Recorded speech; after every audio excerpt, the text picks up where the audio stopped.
That soda can didn't just hit the ground. It exploded in the still heat, spraying sticky liquid right across the gleaming boots of the tomb guard.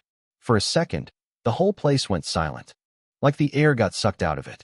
People froze mid-breath, eyes snapping toward the boy who threw it, Tyler Grayson, 13 years old, blonde hair spiked just right. Sneakers worth more than most folks' rent.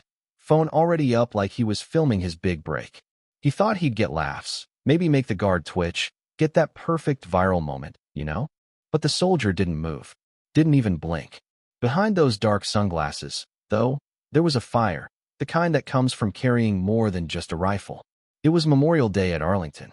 The sun was merciless, burning down on a crowd packed tight around the tomb of the unknown soldier. Families, vets, tourists, everyone standing shoulder to shoulder. And Tyler?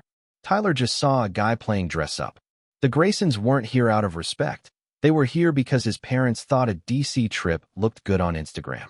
His dad, Jonathan, was glued to his phone, firing off work emails.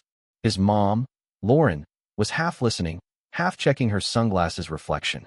And Tyler was bored. Loudly bored. "This is so lame," he muttered. Loud enough for people to look. "It's just some old tomb. Dudes just walking in circles." His parents brushed it off, like they always did. And then Tyler got that spark, the kind of stupid idea that feels brilliant when you're 13 and untouchable. He spotted the half-empty soda can in his hand. "Yo, this'll be epic," he whispered to himself. A flick of the wrist, and the can clinked onto the marble right at Ethan's boots. Splash. Gasps rippled through the crowd. Ethan's jaw tightened, but his march never broke. Tyler laughed, filming. Didn't even blink. This guy's a statue.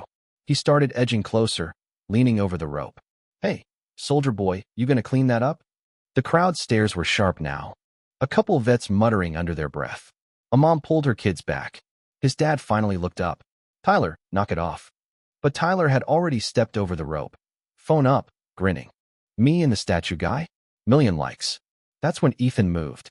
Quick as a switchblade, he stepped forward, plucked the phone right out of Tyler's hand, and let it drop. The screen shattered on the stone. The sound was small, but it hit like a gunshot. The whole crowd froze, some cheering under their breath, others shocked. Security cut through the onlookers, Inspector Laura Bennett in the lead. "No nonsense, voice steady. Kid crossed the line. That's assault on a federal officer and trespassing." Jonathan lost it, shouting about lawyers.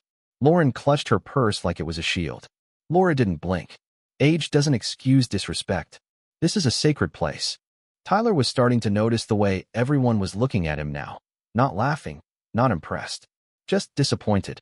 Within minutes, they were in the security office. Lauren said, "He's just a kid."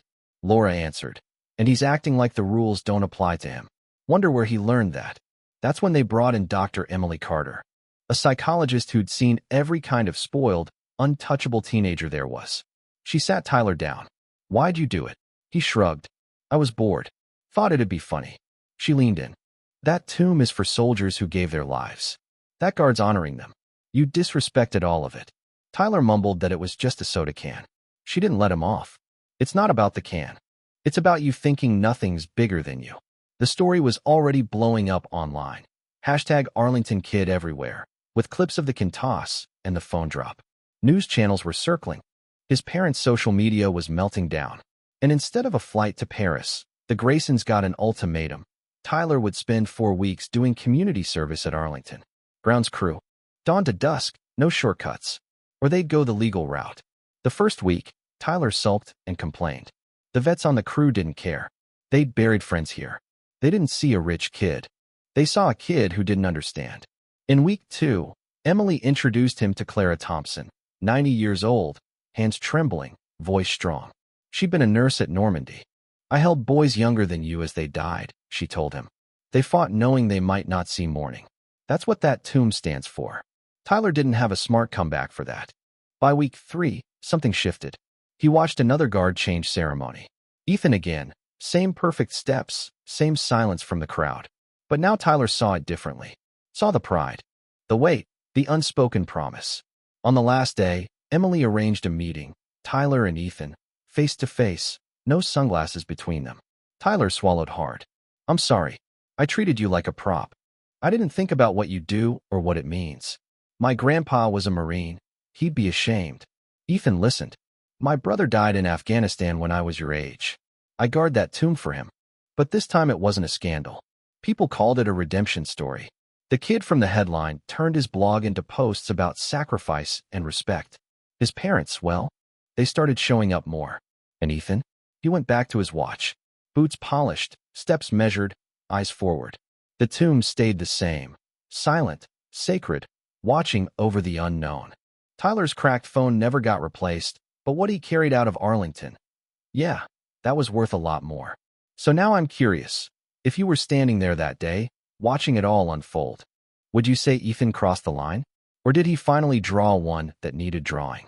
You tell me that you'd think that handshake in the quiet little office was the end of it. Lesson learned. Redemption wrapped up with a bow. Everyone goes home feeling better. But life's not a movie that fades to black right when it gets neat and tidy. See, the internet has a memory like an elephant with a grudge, and once you've been the face of #ArlingtonKid, it doesn't just vanish because you swept some paths and shook a soldier's hand. A couple printing screenshots of his face from the video and sticking them to lockers. His old crew, the ones who'd egged him on to do dumb stuff for likes, kept their distance. No one wanted to be in the blast radius of his reputation. That first lunch back, he sat alone, picking at fries that tasted like cardboard. That's when Liam Harper dropped into the seat across from him. Not a friend exactly, more like the quiet kid from history class who kept to himself. I saw what you posted about Clara Thompson, Liam said, sipping a juice box like he was talking about the weather. My great-granddad was at Normandy too. It was the first time anyone at school mentioned the blog Tyler had started, the one no one was supposed to care about, where he'd been writing the stories of the people he'd met at Arlington. Tyler didn't know what to say, so he just nodded. But it stuck with him, that maybe, just maybe, this wasn't all going to be about the worst thing he'd ever done. Meanwhile, Ethan's world hadn't slowed down at all. Tomb guards don't get media leave, and the summer rotation was brutal, heat shimmering off the stone, crowds thick enough to choke the air. But now there was a new layer to it. This odd awareness that somewhere out there, a kid who'd once mocked him was telling other people why the tomb mattered. And it was strange, gratifying, and unsettling all at once.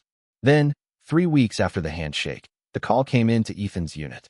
The Secretary of the Army wanted a select group of sentinels to participate in a veterans outreach program at local schools. Usually, Ethan would have shrugged. Public speaking wasn't his thing. But when Colonel Hayes mentioned one of the schools on the list was Tyler's, he paused. You want me to go talk to them? He asked. Hayes gave him that steady look of hers. You and the kid are part of the same story now, whether you like it or not.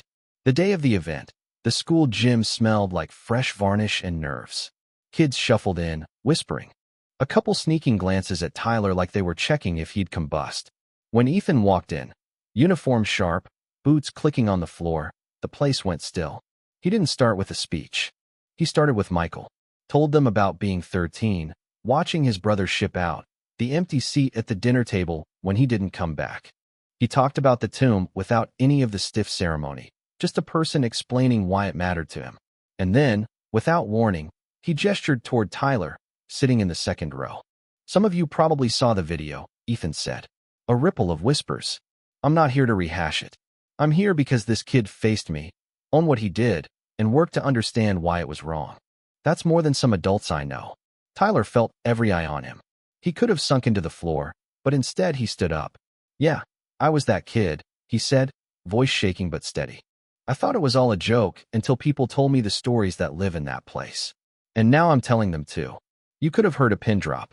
Not everyone clapped. Some kids just stared. Some rolled their eyes, but a few did. And for Tyler, that was enough. That night, Ethan sat in his tiny apartment polishing his boots, thinking about how weird life could be. He went home and wrote a post called "The Day I Stepped Over the Rope," not to excuse himself, but to put it down plain, so someone else wouldn't have to learn it the hard way. The comments section blew up. Vets, parents, even teenagers he'd never met. Half of them thanked him. The other half told him he'd never live it down. Maybe both were true.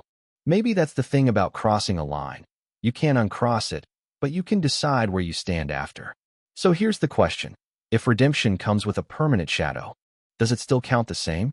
Or is the shadow the point? You decide.